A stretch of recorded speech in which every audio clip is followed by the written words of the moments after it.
Jeff Bezos. You know the name, you definitely know the smiling cardboard boxes that show up on your doorstep.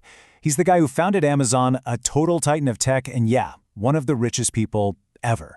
But when you look past all the headlines and the insane wealth, who really is the man behind the empire? Well, here's the thing. When you try and figure that out, you basically run into two totally different stories. On one hand, you've got this picture of the ultimate visionary, right?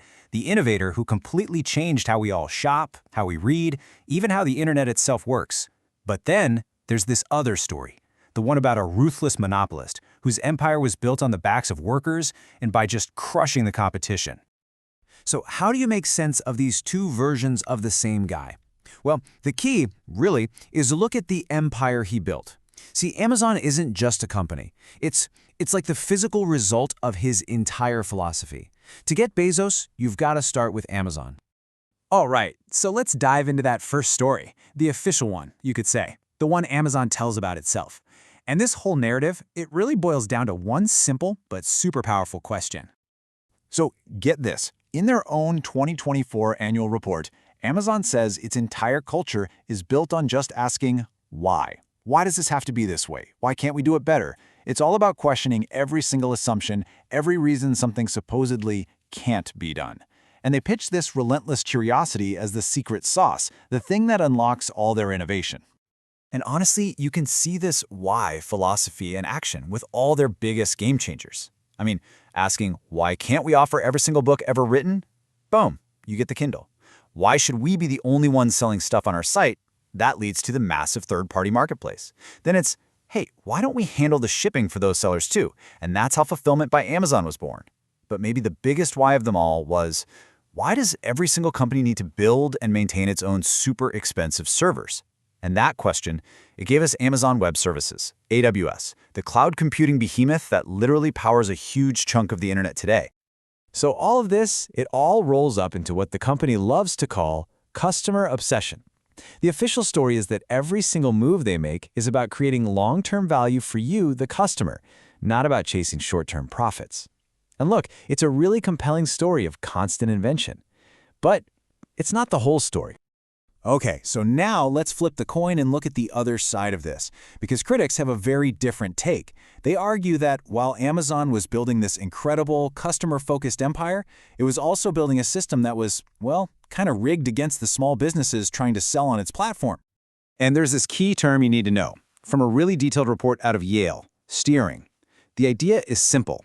Amazon isn't just a neutral referee for its marketplace. Nope, it's actively, well, steering you, pushing shoppers towards its own in-house products, or towards sellers who pay extra for things like ads and fulfillment. It's shaping your choices, maybe without you even noticing. That same Yale report gives a perfect and kind of crazy example. Let's say you search for a simple toaster. What pops up first? The Amazon Basics toaster, of course. But what's buried, like pages deep in the search results? A Hamilton Beach toaster that's not only 20% cheaper, but also gets to you 3 days faster. By controlling what you see first, Amazon basically makes the better deal invisible. And critics say this isn't an accident. It's a playbook. Step 1, Amazon uses its mountain of data to see what third-party products are selling like hotcakes. Step 2, it launches its own competing version, under a brand like Amazon Basics. And step 3, it uses that steering we just talked about to put its own product right at the top. The Pillow Pet story is a classic case. This one seller was crushing it, selling about 100 a day.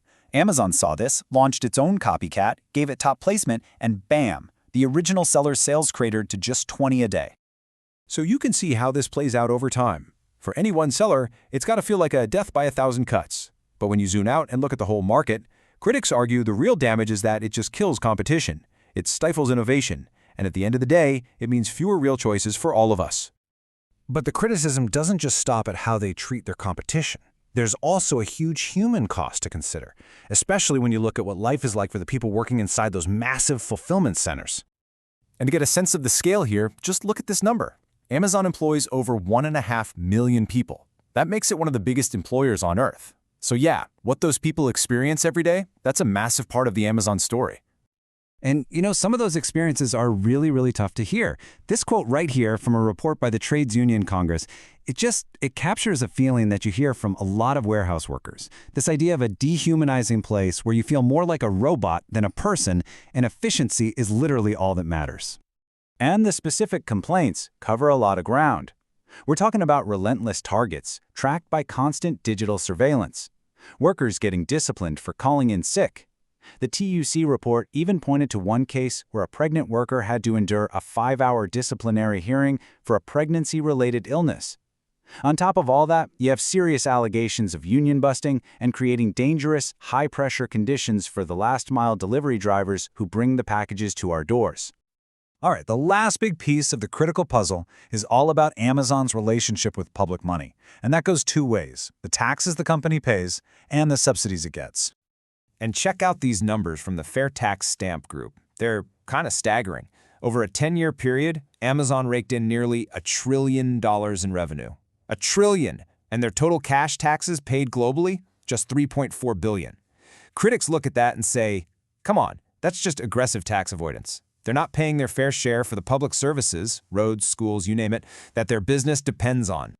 And then there's the other side of the coin. While paying little in taxes, Amazon has been an absolute master at getting public subsidies. The most famous example, you probably remember this, was the whole HQ2 sweepstakes for its second headquarters. New York City put a package on the table worth almost $3 billion to get them to come. In the end, Amazon actually walked away from that deal after a huge public and political backlash, but it just shows you the kind of power they have. And of course, Jeff Bezos' world is way bigger than just Amazon these days. He's taken his unbelievable wealth and poured it into all sorts of other massive projects. And, no surprise, each one comes with its own mix of praise and controversy. Let's just look at two big ones. You've got his $10 billion Bezos Earth Fund, a huge pledge to fight climate change, but it's gotten heat for backing controversial carbon offset programs that some say are just a way for polluters to avoid making real change. Then you have his purchase of the Washington Post back in 2013. And here, he gets a lot of credit for basically saving a legendary newspaper, pumping in money for tech and top-notch journalism. So it all brings us back to where we started. Who is Jeff Bezos? Is he that visionary? The guy who built a global empire simply by relentlessly asking, why? Why can't we make this better for the customer? Or is he the monopolist, the architect of a system that, if you listen to the critics, was built by squeezing workers, undercutting competitors, and doing everything possible to avoid paying its fair share?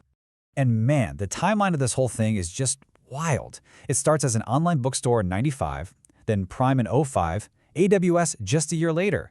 A big turning point was in 2009 when they started rolling out their own private label products. And then you fast forward to 2020, and his personal fortune grows by an estimated $74 billion in 1 year. The sheer speed and scale of it all, it's almost impossible to wrap your head around. At the end of the day, you can't deny what Bezos built. A world of one-click shopping and convenience that's, well, it's completely unparalleled.